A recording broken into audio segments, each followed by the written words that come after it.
Gold, trusted gold buyers. మీరు తాకట్టు పెట్టిన బంగారాన్ని విడిపించి ఈ రోజు ఉన్న మార్కెట్ ధరకు కొనబడను. నమస్కారం, వెల్కమ్ టు ఐ డ్రీమ్. ధర్మ మార్గం విత్ విజిత కార్యక్రమానికి స్వాగతం.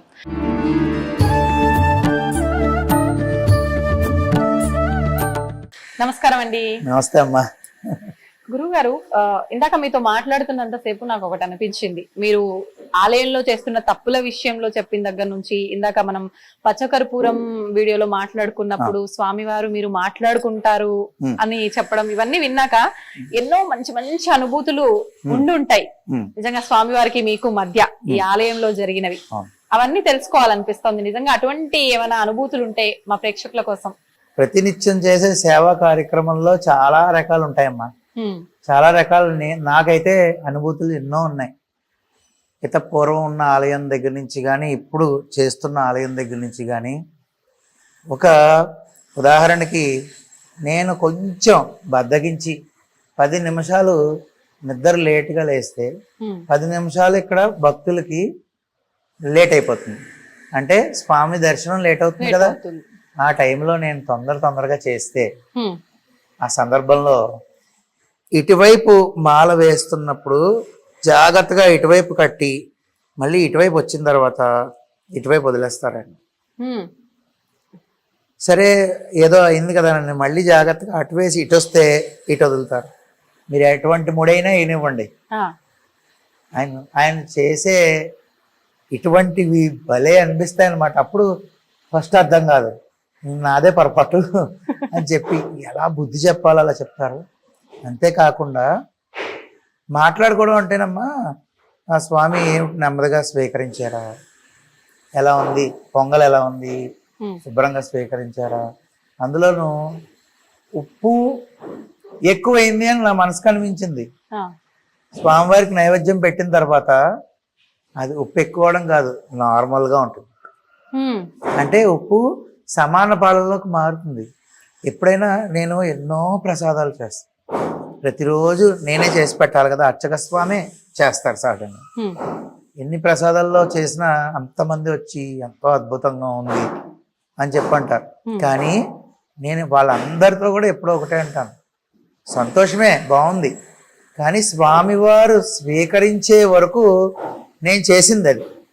స్వామివారు స్వీకరించిన తర్వాత ఆయన ఆరగించాక ఆ ప్రసాదానికి వచ్చే రుచి అధిక రెట్లు పెరిగిపోతుంది. అలాగా ఎప్పుడైనా ఆయన్ని సరిగ్గా తిన్నారా, ఆరగించారా ఇలా మాట్లాడుకోవడం. ఏదో ఒక రూపంలోనండి, మీరు నమ్మరు, ఓ పుష్పం కింద కొదడం, ఓ మాట అనుకుంటూ ఉంటే ఒక ఏదో ఒక సందర్భం వచ్చి ఏదో మాట, చాలా సంతోషం స్వామి, ఈ జన్మకి చాలు అని చెప్పేసి, అంటే ఆయన దగ్గర ఉండి చేసుకునే కన్నా ఇంకేముందండి, ఇన్ని కోట్ల మంది జనాల్లో నేను అదే తాపత్రయపడతాను. చాలు అనుకుంటుంటే ఓ పువ్వు వదులుతారు, పైనుంచి ఒక పువ్వు వదులుతారు. ఇలా కింద ఉంటాను కదా పాదాల దగ్గర, ఇలా చూడగానే ఆజానుబాహం అరవింద దడాక్షం లాగా ఆ నవ్వుతారు. ఇప్పుడు మీరు చూశారు కదా, ఆయన నవ్వుకి ఆ చిరు మందహాసంకి ఇక్కడ ఉన్న భక్తులందరికీ తెలుసు స్వామివారు ఎలా నవ్వుతున్నారో అంటారు అన్నమాట. అంటే అలంకారం విషయంలో కానీ, ఒక్కొక్కసారి ధనుర్మాసంలో అలంకారం విషయంలో కానీ పువ్వులమాలలు ఎక్కువ కదా, వదిలేస్తూ ఉంటారండి. ఏమిటి అనుకుంటే నా మనసుకు అనిపించింది, యద్భావం తద్భవతిలాగా.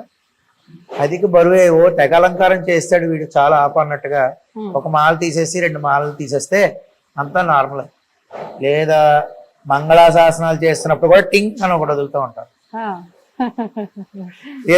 ఈ స్వామివారి యొక్క చక్రం దగ్గర అలంకారం చేసాం, అదే విధంగా శంఖం దగ్గర చేస్తాం, పాంచం దగ్గర ఇక్కడ వదిలేస్తారు. నవ్వుకోవాలో ఏం అర్థం కాదనమాట. ఒకటి కాదు అనుభూతులు. 4-5 రోజులు జ్వరం వచ్చి ఇదే విధంగా, అంటే నేను అంత పెద్ద భక్తుడిని ఏం కాదమ్మా, మహాభక్తుడిని అయితే ఏమీ కాదు. కానీ మీరు అడిగారు కాబట్టి సభాముఖంగా అయినా కొన్ని చెప్తున్నా. 4 రోజులు జ్వరం వచ్చి పడుకుంటే ఎవరినైనా ఆలయం చేయమని మాకు తెలిసిన వారిని అప్పచెప్తే వాళ్ళు సేవ చేస్తే ఆ టైంకి అంత జ్వరంలో కూడా సమయానికే మెళుకు వస్తుంది. తెల్లవారుజామున లేపినట్టే, తట్టి లేపినట్టే. మీరు నమ్మరు, తట్టి లేపినట్టే మెలకు వచ్చేస్తుంది. ఆ సమయానికి మెలకు రావాల్సిందే. ఎంత జ్వరం అవనివ్వండి, మనసంతా లగ్నం అయిపోతుంది నాకు స్వామి మీద. ఆయన లేపి రారా అన్న టైప్లో. అంటే ఏముంటుంది, వ్యాపకాలు ఏముంటాయి చెప్పండి. డబ్బులు కావాలండి.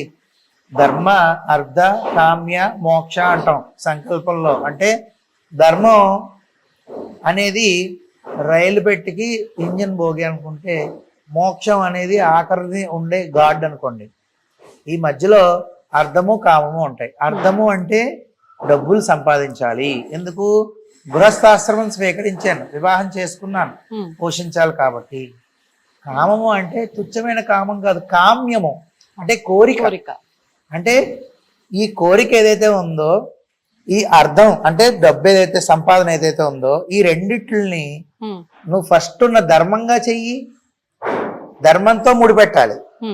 ధర్మంగా అర్థం ఆర్జన చెయ్యి, అంటే డబ్బు సంపాదించు. ధర్మంగా కామ్యము అన్నాం ఇక్కడ. అంటే కోరిక తీర్చుకో. కోరిక లేకుండా ఎవరున్నారు? తీర్చుకోవచ్చు. ఒక బండి కావాలి, ఒక ఇల్లు కావాలి, దోషం లేదే, తీర్చుకో. అప్పుడు ఈ మూడు కలిసినప్పుడు ఆఖరిలో ఏముందండి? మోక్షం ఉంది. అప్పుడు నీకు అది ఇస్తాడు స్వామి. అలాగా ధర్మబద్ధంగా ఏదైతే అర్చక సేవలు చేయాలో నా సాయశక్తుల స్వామివారికి నేను అలాగా చేసుకుంటూ వెళ్తాను. కానీ చాలా మటుకు స్వామివారు నీకు అర్థం కావాలి, నాకు ఎంత డబ్బు కావాలి, ఎటువంటి పరిస్థితుల్లోనంచైనా పెద్ద పరిస్థితికి తీసుకురాగలిగే శక్తి ఆయన. కేవలం ఆయన నాకు ఎంత కావాలనో లేదంటే ఇంకోటనో ఎప్పుడు అడగడం అనేది ఒకప్పుడేమో. తర్వాత అండి ఆయనకి వాడికి ఎంత కావాలి అనేది ఆయనే ఇచ్చేస్తున్నాడు, వస్తున్నది. అంటే స్వామివారు నాకు ఎంత అవసరమో అంతవరకు అండి. అంటే ఇంకొకళ్ళని చేయి చాచి డబ్బు అడగట్టు, అక్కడ వరకు చాలు కదా. కార్లు పెద్ద పెద్ద బిల్డింగ్లు అవసరం లేదు. కారు అంటారా, పోనీ నలుగురు ఉన్నాం, మా కుటుంబ సభ్యులు నలుగురు, అవసరం చిన్న కారు, ఓకే. పెద్ద పెద్ద బిల్డింగ్లు ఏం అక్కర్లా. నాకు ఎంత కావాలో అంత అయితే ఇస్తారు ఆయన. అక్కడ వరకు నాకు చాలు. అదే విధంగా ఆయన అనుభూతులు అంటే ఎన్నని చెప్పినా తరగదు నాకు. అంటే నాకు ఒక రోజు ఆయన్ని వదిలి, ఉదాహరణకి నేను మొన్న 4 రోజుల్లో ఒక కార్యక్రమంకి వెళ్ళవలసి వచ్చింది అనుకోండి. ఇక్కడ భోగం పెట్టి, ఉదయం ఇక్కడ భోగం పెట్టిన తర్వాతనే నేను ఫోన్ చేసి కనుక్కున్న తర్వాత మళ్ళీ మధ్యాహ్నం రాజభోగం పెట్టి ఇంటికి వెళ్ళిపోతుంది. వచ్చిన తర్వాత నేను స్వీకరిస్తాను. అంటే నేను గొప్పని కాదు, నన్ను ఆయన చూసుకుంటున్నందుకు నేను కృతజ్ఞత వహించడం నా బాధ్యత అర్చకుడిగా. వెళ్ళవలసి వచ్చింది అంటే తప్పదు, వెళ్ళాను. ఎవరైతే బాగా చేస్తారో మా వాళ్ళే, వాళ్ళకి అప్ చెప్పేసి నేను వెళ్ళాను. వాళ్ళు అయ్యాక భోగం పెట్టాక నేను తింటాను. ఆ విధంగా ఆయనకి నాకు ఉన్న బాండింగ్ రిలేషన్ అది. అంటే ఇప్పుడు మీరు ఇంత సేవ చేస్తున్నారు, ఇంత ఆయన పైన అది భక్తికి మించి ఒక అనుబంధం ఏర్పరచుకున్నారు కాబట్టి మీ విషయంలో జరుగుతున్నాయా, లేదంటే మీ కుటుంబ వ్యక్తుల మిగతా వాళ్ళ విషయంలో కూడా ఇలాంటి ఏమైనా జరిగిన సందర్భాలు ఉన్నాయండి? అంటే ఇప్పుడు నేనున్నానమ్మా. ఇప్పుడు మామూలుగా అయితే నా పేరు రామకిషోరాచార్యులు, కానీ నేను శ్రీవారి దాసుడు అని ఎందుకు పెట్టుకోవాలనిపించిందో అనేది నాకు తెలియదు. దాసత్వం వహించడం అంటే దాసుడు ఎవరైతే ఉన్నారో, మనం అర్చకత్వం చేస్తున్నప్పుడు దాసత్వం వహిస్తున్నాం. ఆయనకి దాసుడిగా మనం సేవకులంగా ఉంటాం. అలాగే స్వామివారిని ఈ యొక్క కలియుగంలో శ్రీవారిగా సంబోధిస్తారు కాబట్టి నాకు నచ్చి శ్రీవారి దాసుడు అని నేను ఒక నామధేయాన్ని స్వామి సంకల్పంగా భావించుకుని యూట్యూబ్ లో పెట్టుకోవడం జరిగింది. దానికన్నా ముందు ఇక్కడున్న భక్తులు ఎవరైతే ఉన్నారో వారందరూ కూడా నాకు మీరు చెప్పే 4 మాటలు ఇక్కడే ఉండిపోకూడదు, ఖచ్చితంగా 10 మందిలోకి చేరాలి, మీరు ఏదైనా ఛానల్ ఓపెన్ చేయండి అని సంవత్సరం నుంచి అడిగితే ఆ తర్వాత ఓపెన్ చేసి ఏదో నాకు తెలిసిన తోచిన వచ్చిరా అని 4 మాటలు చెప్పడం జరిగింది.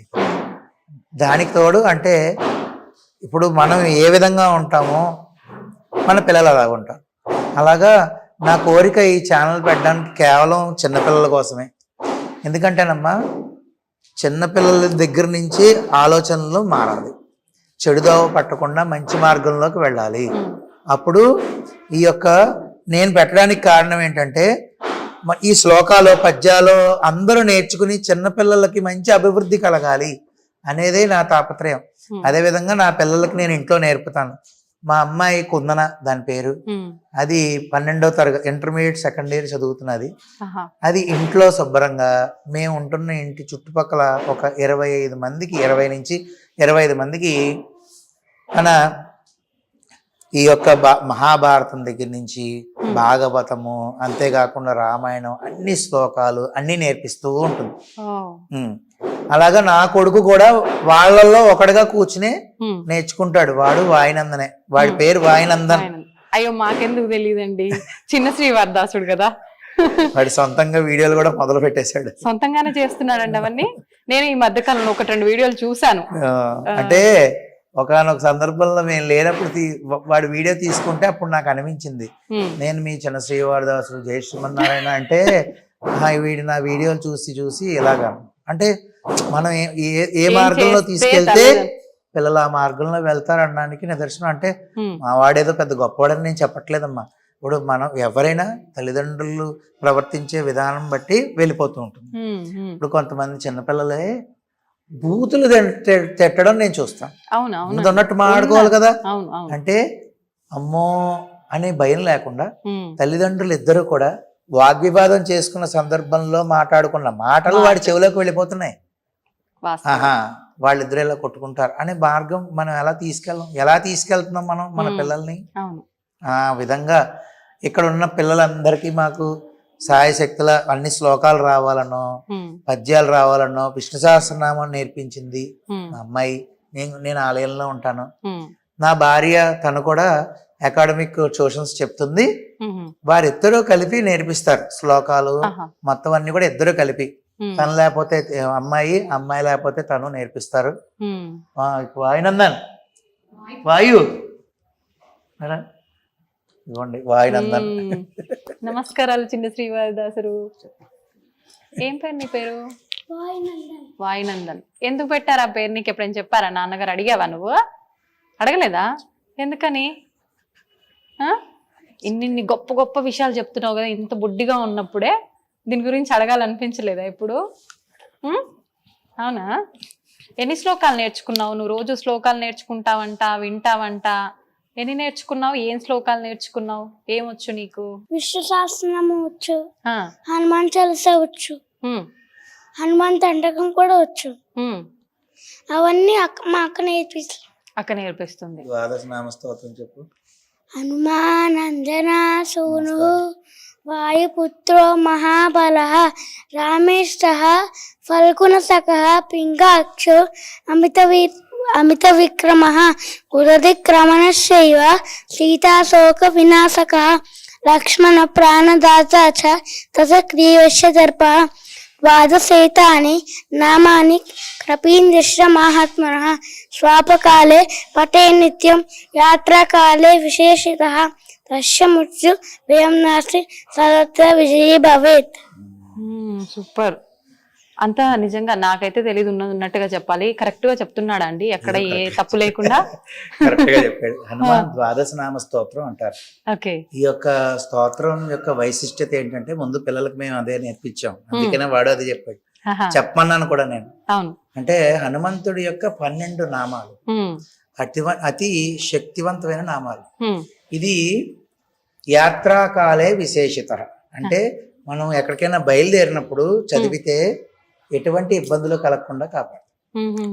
తర్వాత పడుకున్నప్పుడు ఇప్పుడు చూడండి, కొంతమంది పిచ్చి కళ్ళు వస్తున్నాయి, దెయ్యం కళ్ళు వస్తున్నాయి అంటారు. ప్రతిరోజు ఇది గనక చదువుకొని పడుకుంటే అటువంటి కళలు రావు. అంతేకాకుండా మృత్యు యొక్క భయం అసలు ఉండదు. హనుమంతుడికి బాగా ప్రీతికరమైనటువంటి 12 నామాలు. ఈ వీటితో మన ఋషులు మనం ఏరుకోవాలమ్మా, గన్లోంచి ఏరుకోలే గాని ఎన్ని రకాల ప్రతి కష్టానికి పరిహారం మన సనాతన ధర్మంలో ఉంది. ప్రతి కష్టానికి ఉంది. అంటే నేను చూడండి, ఇప్పుడు హనుమంతుడు వచ్చాడు కాబట్టి రాముల వారు వచ్చేస్తున్నారు. మన ఉద్యోగం గురించి యుద్ధకాండలో, రామాయణం యుద్ధకాండలోను మనకి రామ పట్టాభిషేక సర్గం. ఆ సర్గలో 123 శ్లోకాలు ఉంటాయి. ఆ సంస్కృత శ్లోకాలు ప్రతిరోజు కూర్చుని ఒకసారి వల్లేసుకుని చదువుకుంటే, రోజుకి ఒకసారి చెప్పిన 11 సార్లు మనం చదువుకుంటే 11 రోజులు కొన్ని వేల మందికి ఉద్యోగాలు వచ్చాయి. అంటే నేను చెప్పింది ఏం కాదు కదా, మన ఋషులు చెప్పిందే కదా. మనం ఏ కష్టం వచ్చిందో ఆ కష్టం నుంచి బయటపడే మార్గాన్ని పొందాలంటే గురువుని ఆశ్రయిస్తే ఖచ్చితంగా మంచి జరుగుతుంది. అలాగే ఇప్పుడు వీడిలాగే ఇంకా చిన్నపిల్లాడు ఇంతే ఉంటాడు, వాడు అద్భుతంగా చెప్తాడు. ఎవరండి ఈ యొక్క శ్లోకాలు? ఆ ట్యూషన్ పిల్లలు, ఈ ట్యూషన్కి వచ్చే పిల్లలు. ఇంకేమైనా చెప్తావా? చెప్పు, ఏం చెప్తావు? కాదండి, నేను ఒక 2-3 వీడియోలు చూసా. శ్లోకాలతో పాటు మీరు ఇప్పుడు ఎలా అయితే మాకు ఇవన్నీ ఉపదేశం చేస్తున్నారో అలా మాట్లాడడం కూడా జరిగిన సందర్భాలు కొన్ని వీడియోలో చూసాను. అలాంటివి ఏమైనా చెప్పిద్దామా? చెప్పు, మాట్లాడు. విష్ణు సహస్రనామం చెప్తాను. విష్ణు సహస్రనామం ఇందాక పూజ ఎలా చేసుకోవాలి, ఎలా ఎలా నైవేద్యం పెట్టాలన్నావు కదా, చెప్పు. ఒక్కటి ఏదైనా ఇప్పుడే నువ్వు ఆలోచించుకొని మైండ్ లో ఏది వచ్చిందో అది చెప్పవా నా కోసం? నాకు నిజంగా పూజ చేయడం రాదు తెలుసా. పెద్దలకి కాళ్ళకి దండం పెట్టాలి. పెడితే ఏమవుతుంది? పెద్దలకి కాళ్ళకి దండం పెడితే మార్క్స్ రాకపోతే వీరానికి వస్తే పెద్దవాళ్ళకి మార్క్స్ పెడితే ఆ పని జరుగుతుంది. పెద్దవాళ్ళకి నమస్కారం పెడితే మార్క్స్ మంచిగా వస్తాయి. అయితే ఇది నీలాంటి చిన్న చిన్న పిల్లలకు ఉపయోగపడుతుంది కదా. మరి ఇప్పుడు నేను పెద్దదాన్ని అయిపోయా, నేను చదువుకున్నా, పెద్దదాన్ని అయిపోయినా కదా. ఇప్పుడు నేను భగవంతుడికి పూజ చేసుకోవాలి ప్రతిరోజు మా ఇంట్లో. నాకు నిజంగా పూజ ఎలా చేసుకోవాలో తెలీదు, దీపం ఎలా వెలిగించాలో తెలీదు, నిజంగా నైవేద్యం పెట్టాలో లేదో తెలీదు. అవన్నీ ఎలా చేయాలి? పొద్దున దీపం పెట్టి నైవేద్యం పెట్టి పత్తిక బెల్లం గాని పెట్టి హారతి ఇచ్చి ఆ అక్షంతలు వేయాలి. దీపంకి కుంకుమ పెట్టాలి. మళ్ళీ ఎందుకు పెట్టాలి తెలుసా నీకు? ఎవరు చెప్పారు మరి పెట్టాలని? అమ్మ చెప్పింది. అమ్మ చెప్పింది. మరి నువ్వు అడగాలి కదా ఎందుకు పెట్టాలమ్మా అని. అడగలేదా? ఓకే. అయితే ఇప్పుడు పట్టిక బెల్లం పెట్టాలన్నావు కదా, పట్టిక బెల్లమే పెట్టాలా ఇంకేదన్నా పెట్టొచ్చా? నా దగ్గర పట్టిక బెల్లం లేదు. మరి మా ఇంట్లో బెల్లం పెట్టొచ్చు. బెల్లం పెట్టొచ్చు. ఇంకేం పెట్టొచ్చు? అంతే. అంతే. ఇంకేం తెలుసు నీకు? భగవంతుడు పూజ చేసేది గాని, హారతి ఇచ్చేది ఇంకేం తెలుసా? తెలుసా? తెలీదా? తెలుసు నీకు, దొంగ. చెప్పట్లేదు. నువ్వు నేర్చుకుంటావా? నువ్వే మాకు నేర్పుతున్నావు వీడియోలు చేసి. హారతి ఇచ్చినప్పుడు ఒక శ్లోకం ఉంటుంది. ఏ శ్లోకం? అది చెప్తాను. చెప్పు.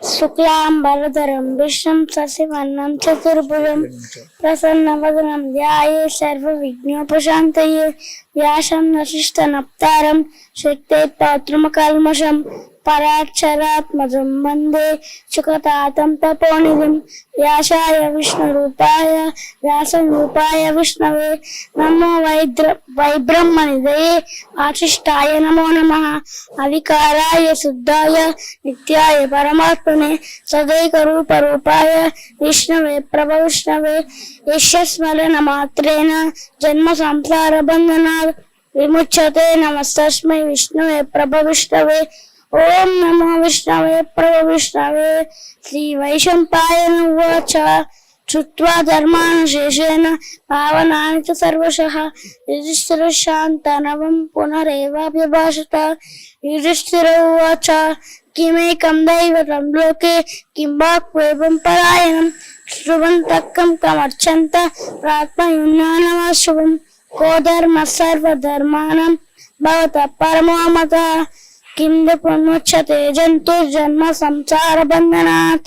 శ్రీ భీష్మ ఉవాచ జగత్ప్రభుం దేవదేవమనంతం పురుషోత్తమం సువర్ణామ సహస్రేణ పురుషశతతోతిః ప్రమేవ చాచ నిత్యం భక్త్యా పురుషమవ్యయం ధ్యాయన్ శ్రువన్నమస్యం యజమానిష్టమేవ చ. అక్కడ వరకు నేర్పించింది. తమ్ముడికి నువ్వు అన్ని దగ్గరుండి నేర్పిస్తున్నావు, మిగతా పిల్లలతో పాటు ఇప్పుడు నాన్నగారు చెప్పడం జరిగింది. ఏమేం నేర్పించావు? నేర్పించిన వెంటనే దాన్ని పట్టుకొని నేర్చుకుంటాడా శ్రద్ధగా, లేదంటే చిన్న పిల్లోడు కాబట్టి కొంచెం ఇబ్బంది పెడుతుంటాడా నేర్చుకోవడానికి? లేదు, గ్రాస్పింగ్ పవర్ చాలా ఎక్కువ. వెంటనే ఒక లైన్ చెప్పంగానే వెంటనే, ఇంకా మధ్యలో గ్యాప్ ఇవ్వడం గానీ ఇట్లాంటివి ఏమి ఉండదు. డైరెక్ట్ గా స్ట్రైట్ ఫార్వర్డ్ గా చెప్తాడు. ఒకేసారి చెప్తాడు. కానీ ఒక్క 2 times వింటే చాలు, గుర్తుండిపోతుంది మైండ్ లో తొందరగా. ఒకసారి నువ్వు అది రిపీటెడ్ 2-3 times చెప్తే ఇంకా వెంటనే చెప్పేస్తూ ఉంటాడు. మళ్ళీ ఈ రోజు నేర్పించింది రేపు చదువుకొని లేదు, రావటము చెప్పటం అదంతా ఏమి ఉండదు. ఆహా. ఇంకా ఈ రోజు నేర్పిస్తే రేపు స్కూల్ కి వెళ్ళేటప్పుడు ఒకసారి వెళ్ళేసుకుంటాడు, స్కూల్ కి వెళ్ళిపోతాడు. మళ్ళీ సాయంకాలం ఇంటికి వచ్చిన వెంటనే దీపం పెట్టుకుంటాడు, అప్పుడు ఇంకొకసారి వెళ్ళేసుకుంటాడు. అలాగా ఇంకా ప్రాక్టీస్ అలా అయిపోతుంది. ఎంత మురిసిపోతున్నాడో తెలుసా నువ్వు చెప్తుంటే. నిజమేనా అక్క చెప్పేది? అంతే నేర్చుకుంటావా వెంటనే వినగానే? నేర్చుకుంటాం. సరే నేర్చుకుంటావు, ఓకే. ఎట్లా గుర్తుంటుంది నీకు? మీ ఫ్రెండ్స్ అందరికి ఒక టిప్ నువ్వు చెప్పు. చదివింది విన్నది ఎలా గుర్తుంటుంది నీకు? సైలెంట్ అయిపోయాడు. అప్పుడప్పుడు మధ్య మధ్యలో అనుకుంటూ ఉంటావా నువ్వు నీకు నువ్వు? అనుకుంటూ ఉంటా. అయితే నువ్వు కూడా మంచి పాటలు పాడతావని చెప్పి శ్లోకాలు చెప్తుంటావని చెప్పి విన్నాను. ఇందాక అమ్మ నాన్నలతో మాట్లాడినప్పుడు ఒక విషయం కూడా చెప్పారు. ఇక్కడ ఎవరైతే పిల్లలు క్లాసులు వినడానికి వస్తున్నారో వాళ్ళలో ఎవరి బర్త్డే అయినా కూడా పిల్లలకి ఆ బర్త్డే సెలబ్రేట్ చేయడము, సెలబ్రేట్ చేస్తున్నాము అని అంటే అది ఏదో మనం ఇప్పుడు అందరము చేసుకుంటున్నట్టు మనకు పాశ్చాత్య దేశాల వాళ్ళు తీసుకొచ్చి అలవాటు చేసినట్టుగా కాకుండా మన సంస్కృతి సాంప్రదాయాల ప్రకారంగా శ్లోకం సంస్కృతంలో పాడి ఆ సెలబ్రేషన్స్ చేస్తారని చెప్పి ఆ పాట నువ్వే పాడతావని చెప్పి చెప్పడం జరిగింది. ఒక్కసారి ఆ పాట. జన్మదినమిదం హే ప్రియ సఖే సతనోతు తే సర్వదా ముదం ప్రార్థయామహే భవశతాయుశ్రీ ఈశ్వర సదా భవతు సాధకం. జన్మదినమిదం హే ప్రియ సఖే సతనోతు తే సర్వదా ముదం. దీనికి అర్థం తెలీదా? ఇంకా నువ్వు ఎక్కడ నేర్చుకున్నావు ఇది? ఇది నేను సాంప్రదాయ పాఠశాల తిరుపతిలో నేర్చుకున్నాను.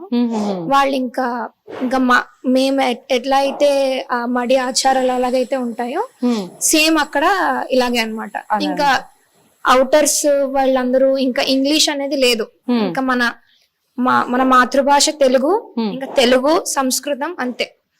ఇంకా ఏమి సాంప్రదాయాలన్నీ కూడా ఎప్పటికీ అలా ఉండాలి అనే ఉద్దేశంతో ఆ పాఠశాల అన్నమాట. అందులోను మా పాపని ఒక 2 సంవత్సరాలు చదివించాం. దాంతో అంతకు ముందు నుంచి ఉన్నప్పటికీ అక్కడ జాయిన్ చేయడంతో ఇంకా ఎక్కువగా నేర్చుకుని అన్ని నేర్చుకుని ఈ రోజు ఎంతో మంది పిల్లలకి నేర్పిస్తున్నారు మిసెస్ తో కలిసి. నిజంగా నేర్చుకోవడం వరకు ఓకే గానీ పిల్లలకు నేర్పించడం ఇంత చిన్న వయసులో అంటే అది నిజంగా మీరందరూ కూడా గర్వించదగ్గ విషయంగానే చెప్పుకోవాలి. తల్లిదండ్రులకి పిల్లల్లో ఇలాంటి లక్షణాలు ఉంటేనే నిజంగా చాలా గొప్పగా అనిపిస్తుంది. నా కోరిక ఏంటంటే ప్రతి ఒక్క ఇంట్లో పిల్లలు కూడా బాగా ఈ అమ్మా ఒక మాట డిగ్రీయో MBA MSc చదవడం, ఇంగ్లీషు, సాఫ్ట్వేర్ ఇంజనీర్, ఇది ఒక మనం అంటే సర్వైవ్ అవ్వడం కోసం తప్ప అసలైన జ్ఞానం భక్తి. అసలైన అంటే మనం మానవ జన్మ మనం స్వీకరించాము అంటే ప్రతి ఒక్క మనిషి కోరుకోవలసింది వాస్తవానికి మోక్షాన్ని మాత్రమే. ఎందుకు అంటే వచ్చే జన్మలో నేను ఇంకా ఐశ్వర్యవంతుడు పుట్టాలి అనుకోవడం వల్ల నేను ఎప్పుడు ఇక్కడ భక్తులకు కూడా చెప్తాను, పుట్టిన అవతల అతనికి అంత ఐశ్వర్యంగా ఉన్న వ్యక్తికి రోగం రాకుండా ఉండదు, కష్టం రాదు, సుఖం రాదు. కానీ ఇప్పటికి ఇచ్చిన ఈ జన్మ చాలు, మనం కావాల్సింది స్వామి యొక్క మార్గము అని మనం కోరుకోవాలి. ఆ విధంగా మన పిల్లలకి మనం భక్తి, శ్రద్ధ, ఈ జ్ఞానాన్ని, ఇటువంటి జ్ఞానాన్ని నేర్పిస్తే డిగ్రీలు, సాఫ్ట్వేర్ ఇంజనీర్లు కూడా నా దృష్టిలో ఎందుకు పనిచేయవు. ఇదే వాళ్ళ జీవితాన్ని చక్కబెడుతుంది.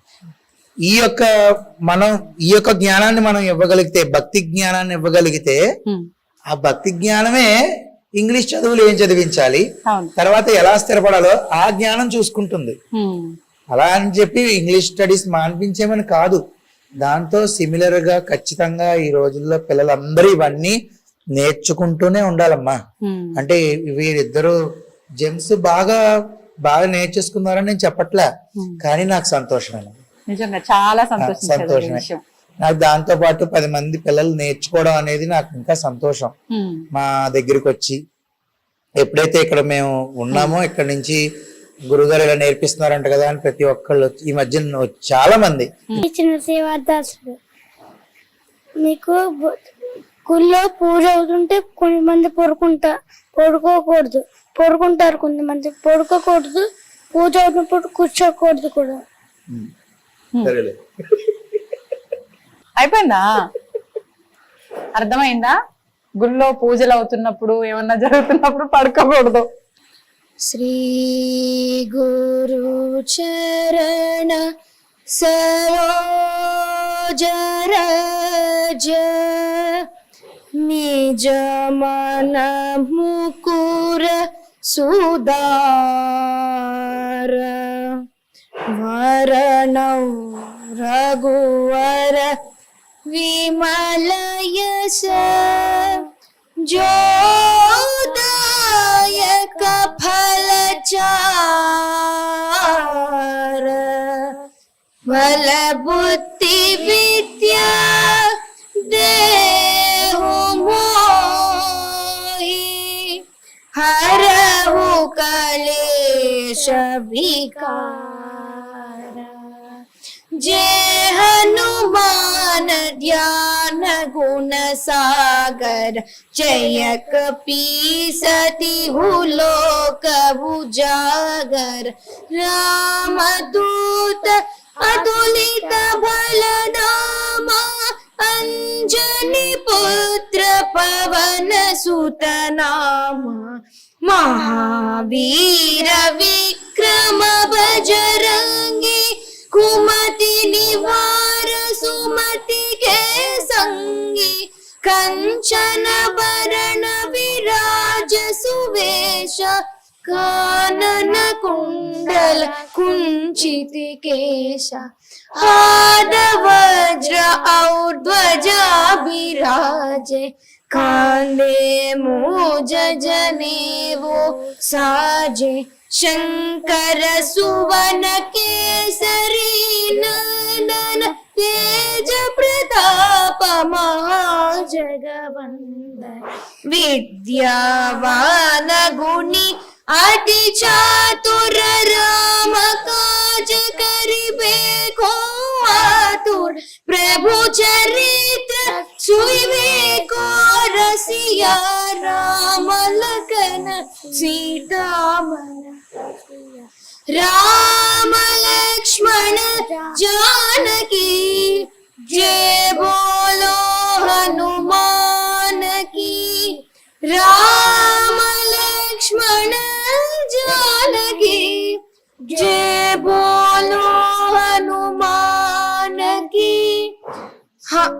सूक्ष्म रूप धरिसी यही दिखावा विकट रूप धरि लंक जरावा भीम रूप धरि असुर संहारे रामचंद्र की काज सवारे लाय संजीवन लखन जियाए श्री रघुवीर हर्षि उर लाए रघुपति की बहुत बड़ाई तुम मम प्रिय भरत सम पाई सहस वदन तुम्हारो यश गावै अस कहि श्रीपति कंठ लगावै सनकादिक ब्रह्मादि मुनीश नारद शारद सहित आईश यम कुबेर दिगपाल जहाते कवि कोविद कहि सके कहते तुम उपकार सुग्रीवनि कीन्हा राम मिलाय राजपद दीना राम लक्ष्मण जानकी जय बोलो हनुमान की राम लक्ष्मण जानकी जय बोलो हनुमान की. ఇంకా యాక్చువల్లీ ఉంది ఇంకో 3 పారాగ్రాఫ్స్ ఆ టైప్ ఉన్నాయి అన్నమాట. అసలు ఇలాగే ఉండిపోయినా నేనైతే ఎక్కడ కూడా ఇంత చెదరకుండా కదలకుండా మెదలకుండా అలా ఇన్వాల్వ్ అయిపోయావు. నిజంగా సూపర్. అసలు థ్యాంక్ యూ. నీతో పాటు శృతి కలుపుతున్నాడు, సింగిల్ గా అడిగితే మాత్రం ఏమి చెయ్యట్లేదు. నువ్వు హెల్ప్ చేస్తుంటావా? వాడంతా వాడే వెళ్ళి వాడే చెప్తాడు. ఒక్కటి చెప్పించవా ఏదన్నా? కాలభైరవాష్టకం చెప్పు. కాలభైరవాష్టకం దేవరాజ్య సేవ్యమాన పావనాది పంకజం దేవయజ్ఞ సూత్రమిందు శేఖరం కృపాకలం నారదాది యోగి బృంద వంకితం తిరంబరం కాశికాపురాది నానకాల భైరవం భజే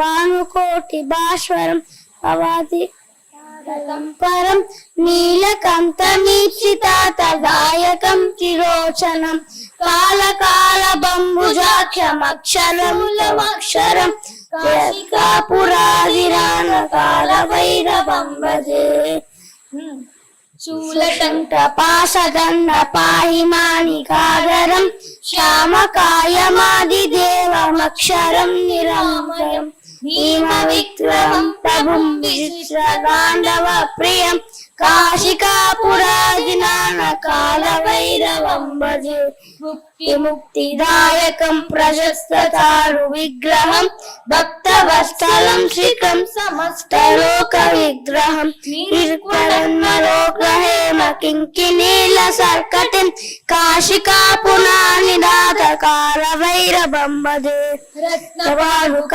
ప్రభాభిరామయుగ్మహం నిత్యమద్వితీయమిష్టదైవతం నిరంతరం మృత్యుదర్శనాశనం కళారభీషణం కాశికాపురాదినాథకాల భైరవం భజే ధర్మసేతుపాలకం స్వధర్మపాతదాశకం ధర్మదాశనోషకం సుధర్మదాయ బందిగుం స్వర్ణకేశపాశోభితాంగమండలం కాశికాపురాదిదానకాల భైరవం భజే కాలభైరవాష్టకం పఠంతి ఏ మనోహరం జ్ఞానముత్తిసాదరం దీక్షమున్యవర్ధనం శోభనోపధైర్యలోపకోపతాపనాశనం ते प्रयान्ति कालभैरवाग्नि सन्निधिं ध्रुवम् ते प्रयान्ति कालभैरवाग्नि सन्निधिं ध्रुवम् కందిచ్చిందా మధ్య మధ్యలో? మర్చిపోయినావా నువ్వు? నువ్వు కావాలనే చేస్తున్నావు కదా. మామూలుగా అయితే ఫోన్ ఎత్తుకొని శుభ్రంగా చెప్తాడు, కొంచెం ఇప్పుడు ఇబ్బంది పడుతున్నాడు మా అందరి ముందు. చెప్పేస్తాడు. అవును అవును, నేను మామూలుగా కెమెరా కన్నా ముందు అడిగితే కూడా చాలా చక్కగా చెప్పాడు నిజంగా. కానీ ఇప్పుడు మాత్రం సంతోషం అండి, నిజంగా పిల్లల్ని చూస్తున్నట్టుగా లేదు, ఆనిముత్యాలని చూస్తున్నట్టుగా ఉంది. చాలా సంతోషంగా ఉంది నాకు మీ అందరినీ కలుసుకున్నందుకు. చాలా అమ్మ మాకు కూడా. నాకేంటంటే ఈ జన్మనిచ్చిన మా తల్లిదండ్రులు, మా అమ్మగారు విజయలక్ష్మి గారు, మా నాన్నగారు విజయానంద్ గారు. ఆ తర్వాత నేను ఎప్పుడు చెప్పుకుంటూ ఉంటాను, రాజమహేంద్రవరం యొక్క గౌతమ మహర్షి తపఫలమైనటువంటి గోదావరి నది నాకు అమ్మ. ఆవిడ కూడా, ఆవిడ నీళ్లు తాగే నేను ఇంత శరీరాన్ని సృష్టించుకుని ఎంత మేధాశక్తి ఉన్నా అది వీరి ముగ్గురు ద్వారా నాకు అందిందే. అదేవిధంగా మా అన్నయ్య నాకు సహకరణ ఉన్నాడు, అనిల్ కుమార్. అంతేనమ్మా. చాలా అంటే ఈ స్థాయికి అంటే కొంచెం ఇదేదో పెద్ద స్థాయికి వచ్చేసామని నేను చెప్పట్లేదు. కాకపోతే అమ్మా అంటే ఒక ఛానల్ పెట్టిన తర్వాత 1,00,000 సబ్స్క్రైబర్లు అవ్వడం, 1,50,000 అవ్వడం అనేది నాకు సంతోషదాయకమే. ప్రతిదీ కూడా స్వామివారి యొక్క అనుగ్రహంగానే భావిస్తాను నేను. చాలా సంతోషం అండి. మీరు ఇంత దూరం వచ్చి ఇంచుమించు ఒక 4 నెలల పైనుంచో 5 నెలల పైనుంచో అనుకుంటున్నాం. ఇంత దూరం చాలా శ్రమ తీసుకుని వచ్చారు. ఎందుకంటే మీరు ఆడవారు పాపం హైదరాబాద్ నుంచి కుటుంబ సభ్యులకి ఈ 4-5 రోజులు దూరంగా ఉంటూ ఇక్కడికి వచ్చి ఈ ఇంటర్వ్యూ తీసుకోవడం అనేది నేను చాలా సంతోషిస్తున్నానమ్మా. మీకు కృతజ్ఞతలు తెలియజేస్తున్నాను. అంతేకాకుండా ముందుగా ఒక అర్చక స్వామిగా మీకు మనస్ఫూర్తిగా మీ అందరికీ కూడా మంగళాశాసనాలు తెలియజేస్తున్నాను. చాలా సంతోషం అమ్మా, చాలా సంతోషం. బాయ్. దీన్ని తవ్వండి, తవ్వుతూనే శివలింగం. సరే దాన్ని అట్లా కప్పేసేయండి, చూపించదండి. Krishna is there. మూర్తి పూజ కాదు, సాక్షాత్ బ్రజేంద్ర నందన భగవాన్ ఉన్నారు మూర్తిలో. ఏమీ ఆశించకుండా ఆరాధించే వాళ్ళు కూడా ఉన్నారా ప్రభుజీ? నిజమైన భక్తి అంటే మనకు తెలియదు కాబట్టి